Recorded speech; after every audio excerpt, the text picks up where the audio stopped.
പേര് മസ്ജിദ് മിനാറത്തൈൻ എന്നാണ്. രണ്ട് മുനാരങ്ങളുള്ള പള്ളി മിനാറത്തൈൻ.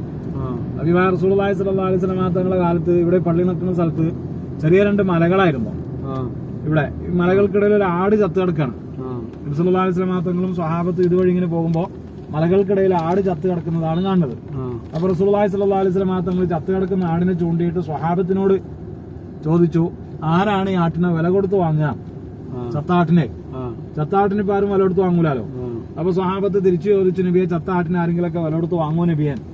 അവൻ നബി സല്ലല്ലാഹു അലൈഹി വസല്ലം തങ്ങൾ പറഞ്ഞു, ദുനിയാവിന്റെ വില ഈ ചത്താട്ടിനോളം ഇല്ല. ദുനിയാവിന് ഒരു ചത്താട്ടിന്റെ വില പോലും ഇല്ല. അപ്പൊ ദുനിയാവിന്റെ വില മനസ്സിലാക്കി കൊടുക്കാൻ വേണ്ടി ഒരു ഉദാഹരണം പറഞ്ഞതായിരുന്നു.